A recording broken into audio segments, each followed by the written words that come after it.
ഇന്ന് രാവിലെ മുതൽ പുറത്ത് നല്ല തോരാതെ പെയ്യുന്ന മഴയായിരുന്നു.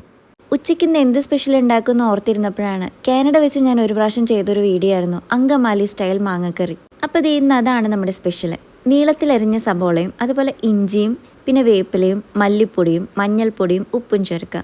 അതിലേക്ക് വിനാഗിരി, അതില്ലെങ്കിൽ കുറച്ച് ചെറുനാരങ്ങയുടെ നീരും കൂടി ചേർക്കുക. പിന്നെ ദേ പച്ചമുളകും. പിന്നീട് അതിലേക്ക് കനം കുറഞ്ഞ നീളത്തിലരിഞ്ഞ മാങ്ങയും പച്ചവെളിച്ചെണ്ണയും കൂടി ചേർത്ത് നല്ലപോലെ ഒന്ന് മിക്സ് ചെയ്തെടുക്കുക. ഇതിൽ എരിവുമുളക് ഇട്ട കാരണമാണ് കേട്ടോ ഞാൻ സ്പൂൺ വെച്ച് ഇളക്കുന്നത്, അല്ലെങ്കിൽ നിങ്ങൾ കൈ കൊണ്ട് ഇളക്കുന്നതായിരിക്കും ബെറ്റർ. പിന്നീട് പാൻ ചൂടാകുമ്പോൾ അതിലേക്ക് രണ്ടാം പാല് ചേർത്ത് കൊടുക്കുക. അതൊന്ന് തിളച്ച് മാങ്ങയൊക്കെ ഒന്ന് വെന്ത് വരുമ്പോൾ അതിലേക്ക് ഒന്നാം പാലും കൂടി ചേർത്ത് മിക്സ് ചെയ്യുക. ഇത്രയേ ഉള്ളൂ സംഭവം. ഇത് ഭയങ്കര ഈസിയാണ്. ഞാൻ അതിൻ്റെ ഇടയിൽ പപ്പടവും വറക്കുന്നുണ്ട്. മമ്മി അവിടെ കോവക്കായും ഉപ്പേരിയും ഒക്കെ ഉണ്ടാക്കി വെച്ചിട്ടുണ്ട് കേട്ടോ. ആൻഡ് ഫൈനലി വെളിച്ചെണ്ണയിൽ കുറച്ച് ചുവന്നുള്ളിയും അതുപോലെ കുറച്ച് മുളക് പൊടിയും കൂടി ചേർക്കുക. പിന്നെ വേപ്പിലയും നമ്മുടെ ഉണക്കമുളകും കൂടിയും ചേർത്തൊന്ന് കാച്ചിയെടുക്കുക. എന്നിട്ട് നമ്മൾ നേരത്തെ കൂട്ടിൻ്റെ മീതെ ഒന്ന് ഒഴിച്ചു കൊടുക്കുക. അപ്പോൾ ഇതാണ് നമ്മുടെ ഇന്നത്തെ സ്പെഷ്യൽ.